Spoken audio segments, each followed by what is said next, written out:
الله والصلاة والسلام على رسوله النبي الكريم وعلى آله وصحابه أجمعين.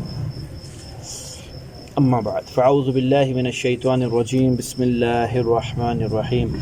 قل أنفقوا طوعا أو كرها لن يتقبل منكم إنكم كنتم قوما فاسقين وما منعهم أن تقبل منهم نفقاتهم إلا أنهم كفروا بالله وبرسوله ولا يأتون الصلاة إلا وهم كسالى ولا ينفقون إلا وهم كارهون فلا تعجبك أموالهم ولا أولادهم إنما يريد الله ليعذبهم بها في الحياة الدنيا وتزهق أنفسهم وهم كافرون ويحلفون بالله إنهم لمنكم وما هم منكم ولكنهم قوم يفرقون.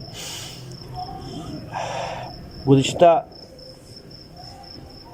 پچھلے رکوع کی 17 رکوع ایک ہی چل رہا ہے، پچھلی 17 آیتوں کے اندر جو گزشتہ آپ حضرات کے سامنے تفصیلی بیان آیا، اس میں منافقین کے اقوال، افعال اور حرکات جو حضور صلی اللہ علیہ وسلم کے ساتھ یہ لوگ کیا کرتے تھے، اس بات پر اللہ رب العزت نے کھول کر ان کی یعنی جو پوشیدہ حرکات تھی جو صحابہ سے چھپی ہوئی تھی، جس نام پر ان کو جس وجہ سے ان کو منافق کہتے ہیں کہ ظاہر نہیں کرتے اپنا عقیدہ، ادھر چلے گئے ادھر کے ہو گئے ادھر چلے گئے ادھر، کیونکہ واضح صراحتاً نہیں بتاتے، اس منافق عقیدے کو اللہ رب العزت نے پچھلی 17 آیتوں کے اندر بیان فرمایا، اور اس کے اب بھی اسی کا کلام جاری ہے۔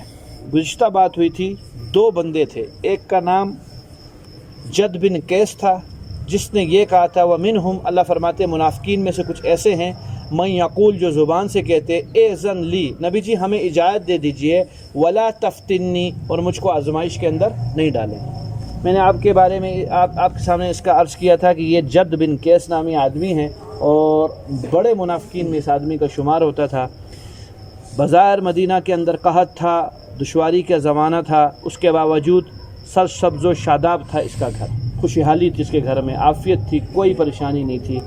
اس نے کہا میں کھیتی باڑی کی مصروفیات کے اندر معمولات میں مصروف ہوں، لہٰذا میں نہیں جا سکتا ہوں آپ کے ساتھ، ہاں آپ میرا مال لے جائیے، میں آپ کو اپنا مال دیتا ہوں، وہ مال لے جائیے۔ اللہ رب العزت نے اس کا جواب اس آیت کے اندر دیا، قل، نبی جی اس کو فرماؤ یہ جو آپ کو مال دے رہا ہے، انفقوا طوعا، خوشی سے خرچ کرو، او کرہن، یا ناگواری سے خرچ کرو، لن یتقبل منکم، اللہ ہرگز قبول نہیں کرے گا تم سے۔ خوشی سے قبول کرو، اسلام بھکاری مذہب تھوڑی ہے۔ اللہ ہی پیچھے بات آئی تھی، تم اللہ کے نبی کی مدد نہیں کرو گے، اللہ ہی کافی ہے اپنے نبی کے لیے، چھوڑ دو سارا کچھ، پھر بھی کون کافی ہے؟ اللہ کے لیے، اللہ کے رسول کے لیے اللہ ہی کافی ہے۔ فرمایا خوشی سے خرچ کرو یا ناگواری سے خرچ کرو، کبھی بھی تمہارا قبول نہیں کیا جائے گا۔ وجہ بتلائی کیوں؟ انکم کنتم قوما فاسقین، تم نافرمان قوم، تم برے لوگ، اللہ بروں سے اپنا کام نہیں لیتے، اللہ محبت والوں سے اپنا کام لیتے۔ آپ کو اللہ تعالیٰ نے نماز کی توفیق عطا فرمائی، آپ آئے، اذان سنی، تو گویا اللہ کو محبت ہے تو اللہ نے آپ کو کیا عطا فرمائی؟ توفیق عطا فرمائی، اپنے گھر میں جھکنے کی توفیق دی اپنے سامنے۔ وما منعہم، آگے ایک اور وجہ بتلائی، کس وجہ سے نہیں روکے گئے، نہیں منع کیے گئے، ان تقبل منہم نفقاتہم، یہ جو خیرات دینے لگے ہیں اسلام کو، یہ خیرات نہیں روکی گئی صرف بجز ایک وجہ سے، وہ کیا ہے؟ الا انہم کفروا باللہ وبرسولہ، تم اللہ اور اللہ کے رسول کی تکذیب کرتے ہو، تمہارا کفر ہے، کفر کی بنیاد پر کوئی نیک عمل قبول ہی نہیں ہوتا۔ یہ تم ایک خیرات دینے لگے ہو، نیک عمل کرنے لگے ہو، صدقہ دینے لگے ہو، صدقہ نافلی دینے لگے ہو، وہ صدقہ نفلی اس ٹائم تک قبول نہیں ہوگا جب تک کہ تمہارے فرائض قبول نہیں ہوں گے، جب تک کہ تم ایمان نہیں لاتے۔ یہ تو ایک صدقہ نفل ہے، صدقی نفل دینے لگے ہو۔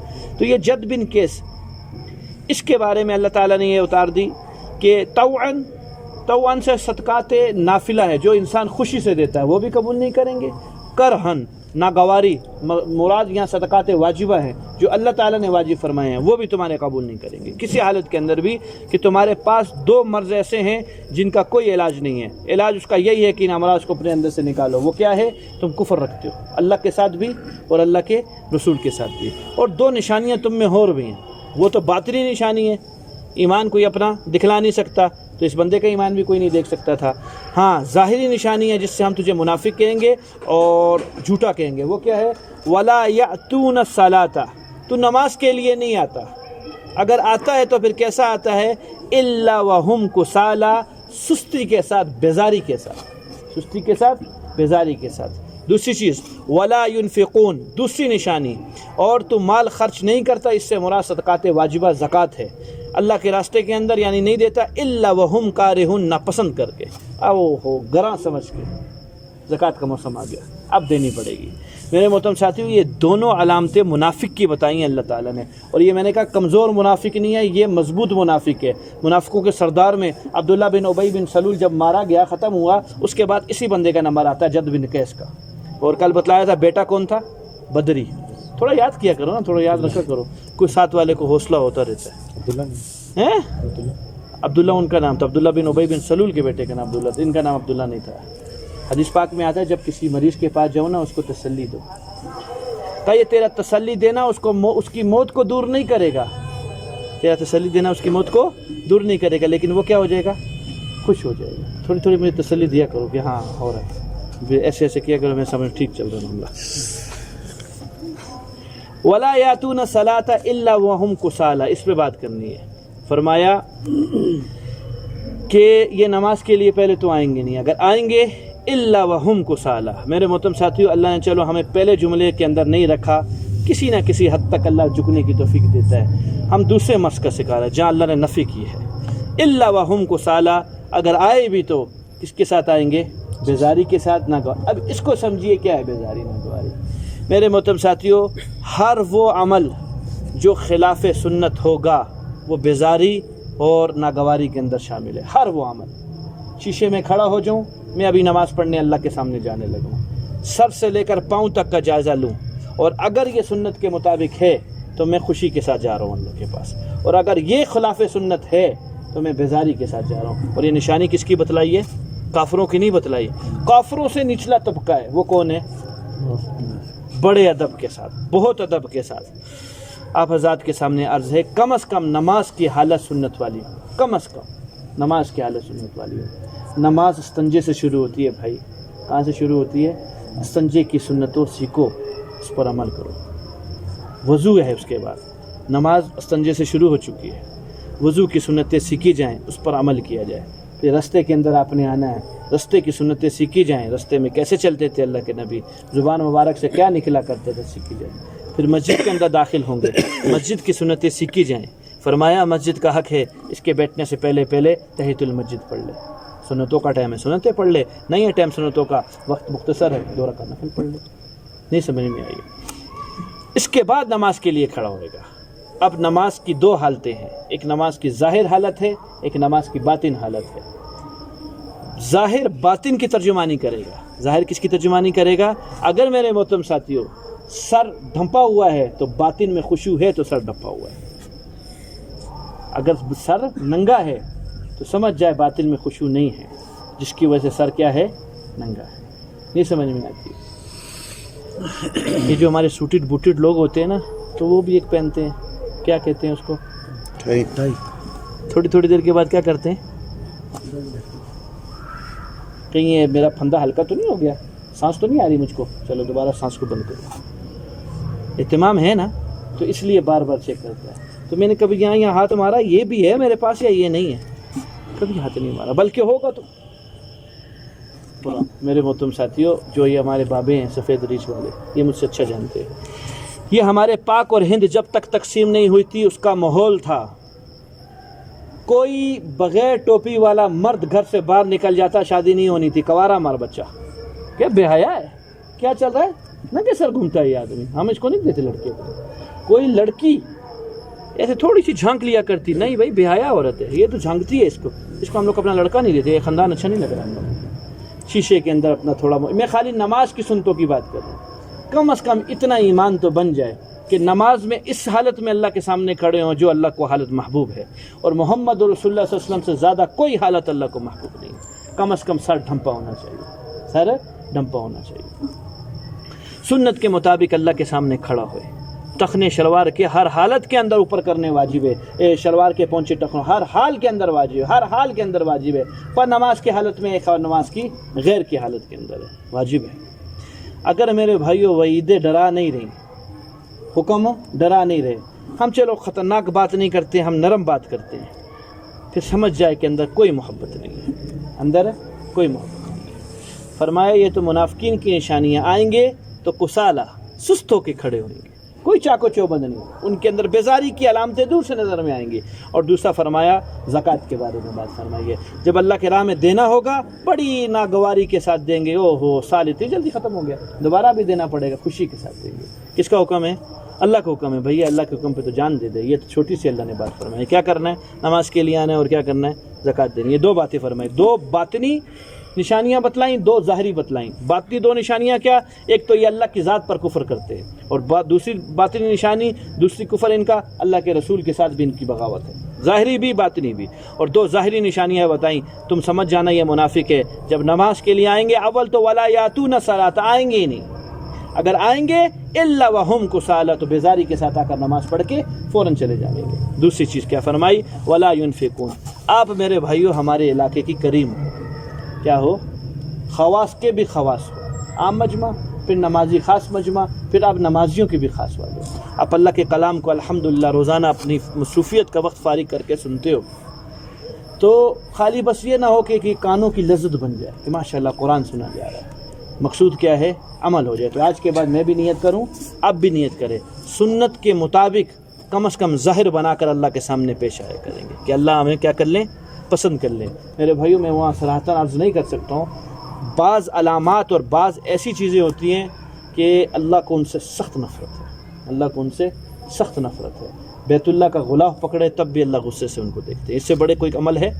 اس سے کوئی عمل نہیں ہے بڑا، وہ خلاف سنت ہونا ہے۔ خلاف سنت ہونا نماز کی حالت میں بھی غصے کو دعوت دیتا ہے، حج کرتے ہوئے بھی غصے کو دعوت دیتا ہے، نیک کام کرتے ہوئے بھی غصے کو دعوت دیتا ہے۔ سنتیں سیکھو، بھول چکی ہے امت، اور اس کو گناہ بھی نہیں سمجھتی۔ سب سے بڑا ظلم یہ ہے، کیا نہیں سمجھتی؟ کوئی نہیں آیا فلاں کام کی سنت کیا ہے، فلاں کام کی سنت کیا ہے، فلاں چیز کی سنت، کچھ نہیں جانتے، کچھ نہیں جانتے، بس آئے ایک عادت بنی ہے، اس عادت کو پورا کر کے چلے جانا ہے۔ نہ ہونے سے بہت اچھا ہے، لیکن کم از کم آگے بڑھنے کے لیے سنتیں سیکھنی چاہیے۔ اللہ کے نبی ملیں گے، اللہ جانے کیا حل ہوگا۔ فلا توجب کا اموالہم، نبی جی آپ ان کی اموال، جو ان کو میں نے مال دیا ہے منافقین کو، ولا اولادہم، اور ان کی اولادوں سے تعجب نہ کھائیے گا کہ یہ اللہ کے نافرمان ہیں اور اتنی نعمتیں اللہ نے ان کو دی ہوئی ہے، مالوں کی کثرت ہے ان کے پاس، اولاد کی کثرت ہے ان کے پاس۔ اللہ فرما رہے ہیں کیوں دی ہے دنیا ان کو، سنیے جی، انما یرید اللہ لیعذبہم بہا فی الحیات الدنیا، اللہ اس دنیاوی مال اور دنیاوی اولاد کے ذریعے سے ان کفار اور منافقین کو اس دنیاوی زندگی کے اندر عذاب میں مبتلا کرنا چاہتے ہیں۔ یہ ایک بہت بڑا عذاب ہے جو کہ انسان اس کو راحت سمجھتا ہے۔ سب سے پہلے جمع کرنے کا غم ہوگا، ہو گیا جمع، بہت سا مال ہو چکا، اس کے بعد اس کی حفاظت کا غم لگا رہے گا۔ حفاظت، ایک چیز بھی آگے پیچھے ہوگی تشویش، دل کے اندر کوڑن، کہیں ضائع نہ ہو جائے، کہیں ضائع نہ ہو جائے۔ یہ جمع ہونے کے بعد خدا نہ خواستہ اگر طبیعت خراب ہوگی، بیمار ہو گیا، اور زیادہ پریشانی کہ کس لیے جمع کیا تھا، خود تو کھا نہیں سکتا۔ ملازمین تکے کھاتے ہیں، مجھے ڈاکٹر صاحب نے فرمایا ابلے ہوئے آلو کھانے بھیا، پالک جس کے اندر تیر رہی ہوگی، ہیں ایسے بندے، ان کے ملازمین کیا کھا رہے ہیں؟ چرخ کھا رہے ہیں، مرغ مسلن کھا رہے ہیں، اور خود حضرت جی کیا نوش فرما رہے ہیں؟ ابلی ہوئی چیزیں کھا رہے ہیں۔ منع کیا جی ڈاکٹر صاحب نے، ہم یہ چیز نہیں کھا سکتے، اور چٹنی سے روٹی کھا رہے ہیں، دعوت کے اندر لوگ اللہ جانے کیا کیا چیزیں کھا رہے ہیں، پھر بیماری کا غم لگا رہے گا۔ کہ یہ مستقل عذاب ہے۔ کیا عذاب ہے؟ یہ دنیاوی عذاب ہے، جس کو میں اور آپ کیا سمجھتے ہیں؟ راحت سمجھتے ہیں۔ راحت نہیں ہے، یہ راحت کے اسباب ہیں، اس میں اللہ راحت رکھ دے تو راحت مل جائے گی، نہیں رکھے تو یہ زحمت بن کے عذاب بن جائے گا۔ کہ صرف اس لیے دنیاوی مال اور دنیاوی اولادیں ان کو زیادہ دی ہیں، اللہ ان چیزوں کے ذریعے دنیاوی زندگی میں ان کو عذاب دینا چاہتا ہے۔ اگلی چیز وَتَضْحَكَ أَنفُسُهُمْ، اور اسی حالت کے اندر اللہ ان کی روح نکالنا چاہتا ہے۔ کون سی حالت؟ وَهُمْ كَافِرُونَ، یہ کفر کی حالت میں ہو، اللہ ان کو ایمان کی توفیق نہیں دے گا، کفر کی حالت کے اندر ان کو اللہ مارنا چاہتے ہیں۔ اس لیے دو عذاب ہو گئے، دنیاوی عذاب، اور کفر کی حالت میں مر گیا تو اخروی عذاب۔ وَيَحْلِفُونَ بِاللَّهِ، یہ جھوٹی قسم کھاتے ہیں اللہ کی، إِنَّهُمْ لَمِنْكُمْ، کہ ہم تمہارے ہیں، یعنی ہم صحابہ کی جماعت میں حضور صلی اللہ علیہ وسلم کے ساتھی ہیں۔ اللہ فرما رہے ہیں غور سے سن لو، وَمَا هُمْ مِنْكُمْ، یہ تم میں سے نہیں ہیں، وَلَكِنَّهُمْ قَوْمٌ يَفْرَقُونَ، یہ ڈرپوک قوم ہیں، یہ جانتے ہیں کہ کفار کا انجام کیا ہو رہا ہے، بدر سے لے کر حنین تک سارے مارے گئے. اگر یہ اپنا کفر ظاہر کر دیں، ان کو خدشہ ہے کہ صحابہ ہماری جان لے لیں گے، ہم مر جائیں گے، تو اس ڈر کی وجہ سے یہ کہتے ہیں کہ ہم مسلمان ہیں، ہم مسلمان ہیں، ہم تمہارے. کہا یہ ڈرپوک قوم ہے، یہ تمہارے نہیں ہیں. انہیں جب موقع ملتا ہے، آگے کیا فرمایا، انہیں کوئی جگہ ملنے ہے پناہ گاہ، یہ فوراً بھاگ جائیں گے. آگے فرمایا لو یجدون، اگر یہ پالے ملجأن، کوئی پناہ گاہ، او مغاراتن، کوئی ایک غار مل جائے، او مدخلاً، یا کوئی سر گھسانے کی جگہ مل جائے، لولوا الیہ وہم یجمعون، یہ رسیاں توڑ کر آپ سے بھاگ جائیں گے پیٹ پھیر کر. کہاں گیا مسلمان، یاد بھی نہیں رہے گا کوئی مسلمان، یہ اپنے کفر کی طرف دوبارہ چلے جائیں گے. ان غریبوں کو موقع نہیں مل رہا ہے. وجہ مکہ حرم مکی بن چکا ہے، مدینہ حرم مدنی بن چکا ہے، اور کوئی ٹھکانہ ہے ہی نہیں ہے ان کے پاس، تیسری جگہ ہے ہی نہیں.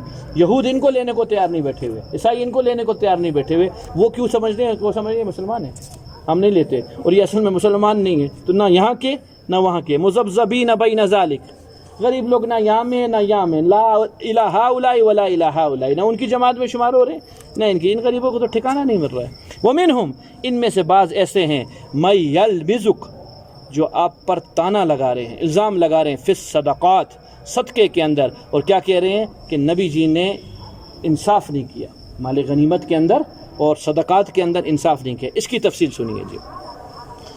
حنین کے اندر میں نے جب بات آئی تھی حنین کی، تو آپ حضرات سے عرض کی تھی، حنین کا بادشاہ جب نکلا تھا مالک بن عوف، اس نے اپنے ساتھیوں کو یہ کہا تھا کہ بیوی بچے، سارا مال و دولت ساتھ لے کے چلو. وجہ ان بیوی بچوں اور مال و دولت کی غم کے اندر یہ بھاگے گا نہیں لڑائی سے، ادھر ہی رہے گا. معاملہ الٹ ہو گیا، اللہ نے فتح عطا فرما دی مسلمانوں کو، آپ اسلام کی جماعت کو فتح مل گئی. یہ جو سارا مال غنیمت لے کر آئے تھے، یہ سب کا سب مال غنیمت کیا بن گیا؟ 24,000 اونٹ، 40,000 بکریاں، اور 4,000 اوقیہ سونا اور چاندی. یہ صحابہ کو مال غنیمت میں ملا تھا. اس سے بڑا مال غنیمت آج سے پہلے کبھی نہیں ملا تھا. اللہ کے نبی اسلام نے فرمایا جرانہ کے مقام پہ تقسیم کریں گے. جرانہ کے مقام پر آپ علیہ السلام نے تقسیم فرمایا. مہاجرین کو تھوڑا زیادہ مل گیا، مہاجرین کو زیادہ مل گیا، اور جو نئے نئے فتح مکہ پہ مسلمان ہوئے ہوئے تھے ان کو تھوڑا زیادہ مل گیا. ذوالحسیمی تیمی نامی ایک آدمی تھا، اس نے یہ جملہ کہا کہ آپ نے انصاف نہیں کیا. حضور صلی اللہ علیہ وسلم کو اللہ کے نبی صلی اللہ علیہ وسلم غضبناک ہو گئے. محمد انصاف نہیں کرے گا تو پھر کون انصاف کرے گا؟ تو نے یہ بات کیسے کہہ دی کہ میں نے انصاف نہیں کیا؟ کہا محمد انصاف نہیں کرے گا تو پھر کون انصاف کرے گا؟ میں نے اللہ کی بتائی ہوئی تقسیم کے مطابق تقسیم کی ہے. پھر جیسے یہ بندہ، حضرت عمر رضی اللہ عنہ فوراً تشریف لائے، یا رسول اللہ مجھے اجازت دیجیے میں اس منافق کے سر کو قلم کر دوں، یہ منافق ہے آدمی، یہ کوئی اپنا بندہ نہیں لگتا. اللہ کے نبی صلی اللہ علیہ وسلم نے کہا نہیں عمر، اس کو جانے دے. لوگ کہیں گے محمد اپنے ساتھیوں کو مار دیتا ہے، اس کو جانے دے. جب وہ گیا تو فرمایا غور سے سن، یہ ایک جماعت بنائے گا یہ بندہ، اس جماعت کی، اور لوگ اس کی جماعت میں ملیں گے آ کر، اس جماعت والوں کی نمازیں تمہاری نمازیں، ان کے روزے تمہارے روزے. جب اپنی نماز و روزہ پرکھو گے ان کے اوپر، تم سمجھو گے ہم مذاق کرتے ہیں. یہ ایسی نماز پڑھیں گے، یہ ایسا روزہ رکھیں گے، یہ قرآن پڑھیں گے اور بڑی خوش الہانی سے قرآن پڑھیں گے، لیکن ان کا قرآن ان کے حلق سے نیچے نہیں جائے گا. ان کی جماعت میں کالا آدمی ہوگا، اس کا ایک ہاتھ ایسا ابھرا ہوگا جس طرح عورت کا پستان ہوتا ہے، ایک ہاتھ. اس کے آدمی کی زبان پر لوگ لبیک کہتے چلے جائیں گے، حتیٰ کہ مسلمانوں کی ایک جماعت اس آدمی کو مارے گی. یہ زمانہ آیا حضرت علی رضی اللہ عنہ کا، اور اسی ذوالحزیمی یا تیمی آدمی ہی نے خارجیوں کی بنیاد رکھی. اور علی نیروان کے مقام کے اوپر حضرت علی رضی اللہ تعالیٰ نے ان سب کی سرکوبی کی. حضرت ابو عبیدہ بن جراح رضی اللہ عنہ فرماتے میں خود حضرت علی کی جماعت میں شامل تھا. میں نے اس کا کالا بندہ جس کی نشاندہی کی تھی اللہ کے نبی اسلام نے، اس کے ہاتھ عورت کے پستان کی طرح ایک اس کا ہاتھ کے اوپر ایسے ابار سا ہوگا، لوتھڑا ہوگا، وہ کہاں ہے؟ کہا وہ لاش کی حالت کے اندر لایا گیا. کہاں یہ وہ بندہ ہے. حضرت ابو عبیدہ بن جراح نے فرمایا میں نے خود اپنے کانوں سے اللہ کے نبی صلی اللہ علیہ وسلم نے حدیث سنی تھی اس دور کے اندر، شاید یہ پیدا بھی نہیں ہوا اس ٹائم کے اوپر، کہ اس طرح کا بندہ ہوگا، اور یہ اس کا ہوگا بندہ خارجیوں کے سرگرداں آدمیوں میں سے ہوگا. تو حضرت علی رضی اللہ تعالیٰ عنہ نے اس ٹائم مارا. یہ اس بندے کے بارے میں یہ آیت آئی. ومنہم، ان منافقین میں سے کچھ لوگ ہیں، من جو نبی علیہ الصلوۃ والسلام پر الزام لگا رہے، کیا یلمزک فی الصدقات، آپ کیا نام ہے وہ کر رہے ہو، نا انصافی کر رہے ہو صدقات کے اندر، کسی کو کتنا دے دیا، کسی کو کتنا دے دیا، کیسے دے دیا. فَإِنْ عُوتُوا مِنْهَا، اگر ان منافقین کو ان میں سے دے دیا جائے زیادہ، رضوا، فوراً راضی ہو جاتے ہیں، اچھا کیا آپ نے، بہت انصاف کیا. وَإِن لَمْ يُعْتَوْا اور اگر ان کو منہا اس مال غنیمت میں سے یا ان صدقات میں سے نہ دیا جائے اذا ہم یسخطون تو فوراً منہ چڑھا لیتے اور نہ خوش ہو جاتے کہ ہمیں کچھ بھی ان لوگوں میں نہیں دیا. اللہ فرماتے کتنا اچھا ہوتا وَلَوْ أَنَّهُمْ کاش کہ یہ لوگ رضوا ما آتاہم اللہ ورسولہ جو اللہ اور اللہ کا رسول ان کے لیے دے رہا ہے یہ اس کے اوپر راضی ہو جاتے یہ ان کے لیے بہت اچھا تھا. گزشتہ میں نے آپ کل اس پہ ٹھیک ٹھاک گفتگو کی اس آیت کے اندر کہ ذالکم خیر لکم جس حال میں اللہ نے تمہارے لیے تم کو رکھا ہے بہت بہتر رکھا ہے. اللہ ہم اس کے بھی قادر نہیں تھے. یہ جو تو نے دیا ہوا ہے ہمیں مال و دولت ماں باپ کی نعمتیں بھی بچوں کی نعمتیں سواری اور مکان کی نعمتیں روزانہ جو دال دلیا اور جو یہ گوشت فلان ڈھینگے مستحق ہیں کیا ہم مستحق ہیں ان نعمتوں کے؟ کوئی نہیں. صرف احسان ہے اللہ کا کہ جو ہمیں صبح شام یہ جو سانس آ رہی ہے اور جا رہی ہے. ایک فرشتہ سانس کی نالی پہ بیٹھا ہے ایک فرشتہ خوراک کی نالی پہ بیٹھا ہے. مجال ہے کہ خوراک سانس کی نالی میں جانے دے وہ جب تک اللہ کا حکم ہے وہ سانس ہی کی اس کی خوراک ہی کی نالی میں جائے گی اور دونوں متصل ہیں بالکل کوئی فرق نہیں ہے درمیان میں. ہم نے کوئی دیوار نہیں لگائی ہوئی اس کے اندر. یہ اللہ کے سارے احسانات ہیں ہم پر. فرمایا جس حالت میں اللہ تمہیں رکھیں شکریہ ادا کرو. اوپر والے کو نہیں دیکھو نہ شکری کے اندر چلے جاؤ گے. شکریہ اپنی حالت کو اللہ رب العزت کے اوپر یا اللہ تو نے جس حالت میں رکھا بہت اچھا رکھا اور زبان سے کیا شکر دو طریقوں کو مستلزم ہے. نمبر ایک حالی طور پر الحمدللہ اللہ تیرا شکر اور باطنی طور کے اوپر یا اللہ میں اس کے قابل نہیں اب شکر کا حق ادا کیا. الحمدللہ الحمدللہ الحمدللہ ظاہری شکر ہے باطنی شکر نہیں ہے. باطنی شکر کسے کہیں گے؟ باطن اس چیز کا معترف اور مقر ہو دل سے کہ اللہ میں اس کے بالکل لائق نہیں ہوں جو تو نے مجھے دیا ہوا ہے. یہ سب تیرا احسان ہے مجھ پر. اور زبان کیا کہہ رہی ہو؟ اس پر اللہ نے کہا لَأَزِيدَنَّكُمْ رب کا وعدہ ہے تیری نعمت کو بڑھاؤں گا. تو سب سے بڑی نعمت کیا ہے؟ ایمان. سب سے بڑی کیا نعمت ہے؟ ایمان. باطن کیا ہے؟ اللہ میں اس کے قابل تھا تو نے مجھے مسلمان بنایا. کتنے اچھے لوگ ہیں صفات میں بھی اچھے رنگ و روپ میں بھی اچھے مال دولت میں بھی اچھے خاندان میں بھی اچھے وہ کفر کی حالت میں تو نے مجھ جیسے حقیر غریب نالائق کمبخت بے غیرت آدمی کو کیا دے دیا؟ ایمان دے دیا. اور زبانی تو عملی طور کے اوپر اس ایمان کے تقاضوں پر عمل کرے. یہ ایمان کا شکریہ ہے. ایمان کا کیا شکریہ؟ اس پہ میرے بھائیو تھوڑی بات سمجھیے. 360 تقریباً جوڑ ہیں بندے کے. اللہ نے پورے انسان کو 16 سے 17 اعضاء کا مجموعہ بنایا ہے. اب اپنے گننا شروع کرو تو وہ 16 اور 17 اعضاء بنیں گے. آنکھ ناک کان فلان ظاہری کی بات کرو کتنے بنیں گے؟ ان سب کے اندر دو اس کے بادشاہ ہیں ایک دل اور ایک یہ دماغ. جب یہ دونوں ایک ساتھ ہو جاتے ہیں انسان رائے راست پر آ جاتا ہے. ادھر کچھ اور ادھر کچھ یہ رائے راست پہ نہیں ہوتا. ہم عقلی مسلمان ہیں لا الہ الا اللہ محمد رسول اللہ عقل کہہ رہی ہے عقل کیونکہ ہم مسلمان ہیں عقلی مسلمان ہیں. دلی طور پر تھوڑی مسلمان ہیں. دلی طور پہ مسلمان ہوتے تو اس عقل کی کبھی بھی مخالفت نہیں کرتے. عقل کے تضاد نہیں چلتے عقل کے ساتھ چلتے. ہم عقل کی جو مخالفت کرتے ہیں تو پتہ چل رہا ہے دل میں کچھ ہو رہا ہے. دل میں نفس اور نفس کی چاہت ہے اور اس کی چاہت کو پورا کرنے کے پیچھے چلتے. اس لیے اللہ کی تقدیر پہ راضی نہیں رہتے. مال جمع کرنے کے غم میں یا خوشیاں اکٹھا کرنے کے غم میں جو بندہ خوشیوں کا متلاشی ہوتا ہے وہ اتنا سا بھی غم نہیں برداشت کر سکتا ہے. یہ بندہ ناشکرہ ہو جائے گا اللہ کی نعمتوں کا. جو یہ کہتا ہے اللہ تو جس حال میں رکھے ہم خوش ہیں خوشی آئے گی تب بھی شکر کرے گا غم آئے گا صبر کرے گا. دونوں اللہ کی طرف سے حالات ہیں دونوں اللہ کی طرف سے آئے ہیں. صبر پہ غم پہ صبر کرنے کا حکم دیا ہے اور خوشی پہ کیا نام ہے خوش ہونے کا حکم دیا شکر کرنے کا حکم دیا. دونوں پہ راضی ہوگا. ورنہ جو میرے بھائیو خوشیوں کا متلاشی لے گا یہ غم کا نہیں سامنا کر سکتا ہے. اس کی چھوٹی سی مثال جب شادی کا موقع ہوتا ہے تو کوئی غم کی آواز بھی نہیں سننا چاہتا کہ ہمارے گھر کی شادی خراب نہ ہو جائے. ہلکا پھلکا کسی کو بخار ہو جائے سب کچھ بے رونق ہو جاتا ہے. یار وہ فلاں تو بیمار پڑا ہوا ہے کیا شادی منائے بیماری آ چکی ہے. تو اللہ کے حال پہ خوش ہونا سیکھیے. آگے فرمایا وقالوا حسبنا اللہ اور کاش یہ زبان سے یہ کہتے کہ اللہ ہمارے لیے کافی ہے. سیؤتینا اللہ من فضلہ اللہ نے اپنے فضل سے ہمیں عطا فرمایا ہم اس کے قابل نہیں ہیں. ورسولہ اللہ کے رسول نے ہمیں اپنے فضل سے عطا فرمایا ہم اس کے قابل نہیں ہیں. انا الی اللہ راغبون ہم تو ہر حال میں اللہ ہی کی طرف رغبت کریں گے. ہمارا قول بھی ہمارا فعل بھی زبانی بھی اللہ کی طرف لوٹیں گے فعلی طور پر بھی اللہ کی طرف لوٹیں گے. آج ہم زبانی طور پر اللہ کی طرف ہیں زبان کہتی ہے فعلی طور پر اللہ کی طرف نہیں ہے. دو بہت دور ہے فعلی طور پر. آگے دو لفظ ہیں اس کی سمجھ لیں تاکہ یہ مفہوم پورا ہو جائے. اللہ نے فرمایا جو گلہ کیا اس بندے نے اور بہتان باندھا آپ صلی اللہ علیہ وسلم پر کہ جی انصاف نہیں کیا اور یہ دیا. فرمایا میں تمہیں بتاتا ہوں صدقات کے مصرف کیا ہیں. اب یہ وہ 8 مصرف ہیں جس سے آپ کا صدقہ واجب جاتا ہے. جی مسجد کو نہیں لگے گا، جی فلاں جگہ کو نہیں لگے گا، ٹرسٹ میں زکوٰۃ نہیں لگے گی، حصائی کو نہیں لگے گی، مالدار کو نہیں لگے گی، ہاشمی کو نہیں لگے گی، ماں باپ کو نہیں لگے گی، بیوی بچوں کو نہیں لگے گی. یہ اس آیت سے یہ 8 مصرف نکلے ہیں جہاں آپ کہاں دیتے ہو زکوٰۃ. پہلا نمبر انما الصدقات، ہم بتاتے ہیں صدقات جائیں گے کہاں. یہاں صدقہ جہاں جائے گا اس سے مراد زکوٰۃ ہے. کیا مصرف ہے؟ للفقراء، سب سے پہلے فقیر لوگ. دوسرے نمبر پر والمساکین، دوسرے مسکین. اب سمجھیے فقیر کون ہوتا ہے، مسکین کون ہوتا ہے. فقیر وہ ہوتا ہے جس کے پاس کچھ بھی نہیں ہے، کھانے کو روٹی بھی نہیں، پہننے کو کپڑا بھی نہیں ہے، رہنے کو مکان بھی نہیں ہے. یہ کون ہے؟ قرآن اور حدیث کی اصطلاح میں اس کو کیا کہتے ہیں؟ فقیر. اور مسکین کس کو کہتے ہیں؟ مسکین اس کو کہتے ہیں جس کے پاس جس کے پاس نصاب کا مال نہیں ہے.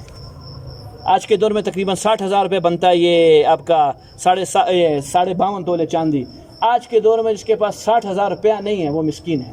زکوٰۃ دے سکتے ہیں نا، اس کو مصرف ہے نا، یہ مسکین ہے. گھر بھی ہے اس کا اور کیا نام ہے اپنے ٹوٹا پھوٹا ملازمت بھی کرتا ہے، لیکن اس کے پاس پیسے نہیں ہیں. کتنے پیسے نہیں ہیں؟ آج کے دور کا صاحب نصاب نہیں ہے. یہ بندہ قرآن اور حدیث کی روح سے کیا ہے؟ مسکین ہے. دوسرا مصرف فقیر تو فقیر ہے، اس کے پاس تو کچھ نہیں، اس کو تو زکوٰۃ دیں گے. اور یہ بندہ جو مسکین جس کے پاس آج کے دور کا صاحب نصاب نہیں ہے، اس کو بھی زکوٰۃ دے سکتے ہیں. تیسرا مصرف یہ آج کے دور میں ختم ہو چکا ہے. والعاملین علیہا، حاکم وقت، قاضی وقت، بادشاہ وقت کی طرف سے عاملین مقرر ہوا کرتے تھے جو پورے شہر، پورے جہاں مسلمان ملتا تھا ان سے کیا لیتے تھے؟ آقا کے، بادشاہ کے بتائی ہوئی ترتیب کے اوپر زکوٰۃ، کہ جی آپ کا اتنا مال ہے، آپ کے ذمہ اتنا. یہ سارا زکوٰۃ وصول کر کے کہاں لے کے جاتے تھے؟ بادشاہ وقت کے پاس.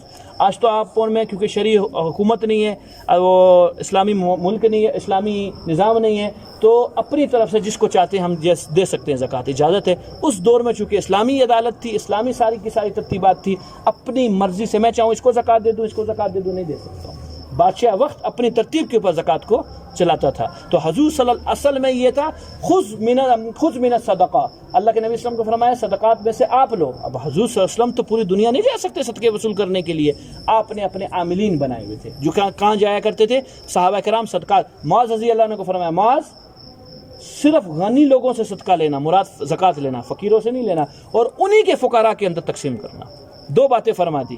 فقیر کو نکال دیا، غنی سے صدقہ لینا، اور کسی اور شہر میں نہیں زکوٰۃ کو بیچ دینا. انہی علاقے کے جو فقیر ہوں گے ان کو زکوٰۃ. یہاں سے معاذ رضی اللہ عنہ یمن گئے عامل بن کے. تیسرا مصرف یہ عامل لوگ ہیں. یہ عامل کون ہوا کرتے تھے؟ یہ حضرات، ان کے بھی بیوی بچے ضروریات ہوتی تھی، لیکن یہ سارا سال اسی کیا نام ہے مصروفیت میں مصروف رہتے تھے. ان کو اپنی ضروریات پورا کرنے کا وقت نہیں ہوتا تھا، تو یہ بھی غریب نکلے. تو ان کو بھی دے دیں گے. یہ تیسرا عامل آج کے دور میں کیا ہو چکا ہے؟ ختم ہو چکے ہیں. چوتھا بھی آج کے دور میں ختم ہو چکا ہے. والمؤلفۃ قلوبہم، نئے جو لوگ مسلمان ہوئے تھے، جو نئے لوگ مسلمان ہوئے تھے، یہ بھی اپنا بار چھوڑ، جو باپ ہندو، باپ سکھ، ماں سکھ، بیٹا کیا ہو گیا مسلمان، انہوں نے کیا کر دیا؟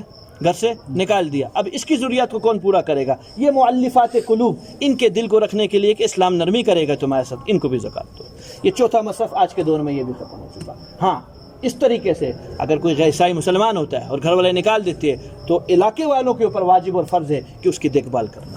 کوئی اس کو نوکری کی ترتیب بنا دے، کدھر مزدوری لگوا دے، آگے پھر مزدوری لگ جائے گی، خود کوئی کرائے مرائے کی مکان کی ترتیب بنا کے زندگی گزارنا شروع کر دے گا. علاقے والوں کی ذمہ داری ہے، لیکن زکوٰۃ کا مصرف نہیں ہے. یہ بھی ختم ہو گیا. وہ پھر رقاب، یہ بھی ختم ہو گیا. غلام کو آزاد کرنا. قرآن و حدیث کی اصطلاح میں اس کو کہتے ہیں مکاتب. کیا ہوتا تھا جی؟ پہلے زمانہ غلاموں کو ہوتا تھا. آقا غلام کو کہتا تھا 2 لاکھ روپیہ لا کے دے دے، فرض کیا تو آزاد ہے. اس کو کمانے کی اجازت دیتا تھا. اب وہ نکلے گا باہر اور کیا کرے گا؟ 2 لاکھ کمائے گا کسی طرح اپنی گردن کو چھڑوانے کے لیے. 2 لاکھ روپے آقا کو جا کے دے گا، اپنی گردن چھٹ گئی، آزاد ہو گیا. اس کو کیا کہتے ہیں؟ مکاتب. ایسے لوگوں کی گردنیں چھڑانے کے لیے زکوٰۃ دو. اس غلام کو پیسے دے دو کہ بابا تو اپنی جان کو، کیونکہ اسلام آزادی کا درس دیتا ہے، اسلام میں غلامی کا کوئی کانسیپٹ نہیں ہے، لہٰذا آزاد کرواؤ اس کو، آزاد کرواؤ، زکوٰۃ اس کو دو. یہ 5 ہو گیا، یہ بھی ختم ہو گیا. چھٹا مصرف یہ موجود ہے والغارمین، قرض دار لوگ. غریب ڈوبا ہوا ہے قرض کے اندر، اس کے پاس پیسے نہیں ہیں اور اس کو جس نے قرض دیا تنگ کرتا ہے، مانگتا ہے، اس کے قرض کی ادائیگی کے لیے اس کو زکوٰۃ دے دیا جائے. یہ کتنے ہو گئے جی؟ 5 ہو گئے. 1 2 3 4 5 6 ہو گئے. چھٹا وفی سبیل اللہ، اللہ کے راستے میں صرف مقصود مجاہد ہے. مجاہد ایک تو غریب ہے، اس لیے تو خود اپنی لیے اسلحہ یا جو بھی چیزیں فراہم کرنے ضرورت ہوتی ہے وہ نہیں کر سکتا، تو فقیر کی بھی ایک قسم کی امداد کر رہے ہو، دوسرا عبادت میں بھی اس کی امداد کر رہے ہو. تو یہ 2 چیزیں ہوگی. واضح ہوگی. کوئی اللہ کے راستے کے اندر جانا چاہتا ہے, پیسے نہیں ہیں, اس حالت کے اندر کہ وہ فقیر ہو, دے سکتے ہیں زکوٰۃ, پھر وہ جو مرضی کرے ان کے ساتھ, اللہ کے راستے میں جائے جہاں مرضی جائے. واضح ہوگی بات جی, یہ چیز ہوگی. لیکن جو تفسیر کے اندر لکھا ہے اس میں فی سبیل اللہ میں 2 چیزیں لکھی ہوئی ہیں, حج اور دوسرے نمبر پر کیا, جہاد. حج کا مسئلہ سنیے میرے محترم ساتھیوں, حج زندگی میں ایک مرتبہ فرض ہو گئی, یہ کبھی ساقط نہیں ہوگی. زکوٰۃ اور حج میں فرق سمجھیے. میرے پاس زکوٰۃ کے پیسے تھے 1 لاکھ روپیہ تھا, تو زکوٰۃ کیا ہے, فرض ہے, 60 پہ فرض ہوتی ہے. میں نے نہیں دی, میں نے سال کے ختم ہونے پہ دوں گا. سال ختم ہو گیا, سال ختم ہونے سے 2 دن پہلے 3 دن پہلے یہ چور آیا میرے سے پیسے کیا لے گیا, سارے پیسے لے گیا, یا اتنے پیسے لے گیا جس پہ زکوٰۃ فرض نہیں ہوتی. 50,000 لے گیا, 50 رہ گی, 50 پہ نہیں ہے فرض, اس پہ زکوٰۃ ہے, ساقط ہوگی. کیا ہوگی, زکوٰۃ ساقط ہوگی. حج ساقط نہیں ہوتا. میرے پاس 10 لاکھ روپیہ تھا, وہ 10 لاکھ روپیہ میں نے جیسے ہی 10 لاکھ آیا اور حج کا موسم بھی آ گیا, اب کیا ہو چکی ہے مجھ پہ حج, شریعت نے کہا فوراً جا کے اس سال حج کر گیا. اس نے حج کا موسم پار کروا دیا, کسی اور کام میں 10 لاکھ روپے اپنی ضروریات میں استعمال کر لیے. حج کیا ہو چکی ہے, فرض ہو چکی ہے, پیسہ ایک بھی نہیں ہے اس کے پاس, اور حج کیا کروا لیا اپنے اوپر, اس نے فرض کروا لیا. یہ ساری زندگی ساقط نہیں ہوگی, بے شک ٹکا بھی اس کی جیب کے اندر نہیں ہو, ایک دم فرض ہو. ایسوں کے بارے میں فرمایا کہ یہ بھی فی سبیل اللہ کے اندر ہے, اپنی ذات پہ ظلم کیا, اس نے حج نہیں کیا, تم لوگ امداد کرو اس کی, دے سکتے ہو. اگر پیسے نہیں ہیں اس کے پاس, 60,000 سے اوپر پیسے ہیں, پھر تو نہیں دیں گے کیونکہ غنی ہو چکا ہے. اگر غریب ہے اس کو زکوٰۃ, کسی نے آیا کسی نے 5 لاکھ روپے دے دی, کہا یہ زکوٰۃ کی, جا کے حج کرے گا. کیا کرے گا, حج کا. یہ ہے جی فی سبیل اللہ میں 2 بندے آ گئے, ایک مجاہد آ گیا, دوسرا کون آ گیا, یہ حاجی صاحب آ گئے جس نے غفلت کر لی. وہ بنی السبیل, یہ آخری مصرف ہے 8واں. مسافر پہ کب زکوٰۃ لگے گی, غریب علاقے سے باہر چلا گیا ہے, ادھر تو اتنا مال ہے کہ بہت زیادہ مال ہے, لیکن جہاں ہے ادھر اس کے پاس مال چوری ہو گیا یا ختم ہو گیا, اب غریب بھوک سے مر رہا ہے. فرض کے یہاں سے سعودیہ گیا تھا حج کرنے کے لیے, کسی نے جیب کاٹ لی, سارے پیسے ختم ہو چکے, اب لالے پڑے ہوئے آؤں پاکستان کیسے, تو کسی نے کہا بھیا میرے پاس زکوٰۃ کے پیسے, اس سے ٹکٹ خرید لینا, لے سکتے ہیں. مسافر آدمی کیا لے سکتا ہے, یہ 8 مصرفیں کیا نام ہے اس کے زکوٰۃ کے, جس میں سے 1 2 3 مصرف ختم ہو چکے ہیں. 5 مصرف کے اندر جس شعبے کا آپ نام لوگے کہ جہاں زکوٰۃ لگتی ہے, وہ ان 5 میں سے ایک نکلے گا. فقر کی بنیاد پہ نکلے گا یا کسی چیز کے اوپر نکلے گا, ان 5 میں سے کا فریضۃ من اللہ. تم کہو کہ اللہ کے نبی نے یہ چیزیں فرض کی ہوئی ہے, نہیں, یہ اللہ کے حکم سے مقرر ہوئی ہیں, یہ اللہ نے منصب سارے بنائے. ہاں ذمہ داری کس کی لگائی ہے اپنے, ابھی اللہ تو آسمان سے اتر کے نہیں دیں گے غریب کو زکوٰۃ, کون دے گا, حضور صلی اللہ علیہ وسلم دیں گے. اس لیے پیچھے ایک جملہ آیا تھا کہ اگر اللہ اور اللہ کے رسول تم پہ فضل کر دیں, یعنی حکم اللہ کا اور ہاتھ سے کس کے دیے جا رہی ہے, آپ صلی اللہ علیہ وسلم کے, گویا اللہ ہی رب العزت دے رہے ہیں. تو فرمایا یہ اللہ کی طرف سے فریضہ ہے. واللہ علیم حکیم, اللہ رب العزت نے جو یہ مقرر فرمایا ہے اپنے علم کے بدولت مقرر فرمایا ہے, اور اللہ کا علم کبھی غلط نہیں ہو سکتا. اور حکیم حکمت کے ساتھ مقرر فرمایا. اللہ 9واں بھی ڈال دیتے کوئی ایک نہ ایک, حکمت ہے. 9ویں میں حکمت نہیں تھی اس لیے اللہ نے نہیں ذکر کیا. 8 میں حکمت تھی تو اللہ تعالیٰ نے کیا فرمائے, 8 شعبے فرمائے. یہ سب کے سب صدقات واجبہ کے ہیں, جس کو میں زکوٰۃ کہہ رہا ہوں. کیا کہہ رہا ہوں, صدقہ فطر بھی اس میں ہے, منت کے پیسے کسی نے دے رہے ہیں وہ بھی انہیں 8 بندوں میں جائیں گے. اور جی خدا نخواستہ کسی نے سود کا کاروبار کیا تھا, ابھی توبہ طائف ہو گیا ہے, اب وہ سود کے پیسے وہ بھی اسی 8 بندوں کے اندر جائیں گے. باقی رہ گیا صدقہ نافلہ, جو آپ مسجدوں میں جمعے کے دن چندہ دیتے ہیں اپنے توفیق سے, یا کوئی مہینوں کے مہینے دیتا ہے, کسی مدرسے کو دے دیے, کسی غریب کی, غریب تو خیر نہیں آئے گا تو زکوٰۃ کے اندر آ جائے گا. ایسی میں نے آپ کی دعوت کی, صدقہ, آپ نے میری دعوت کی, صدقہ.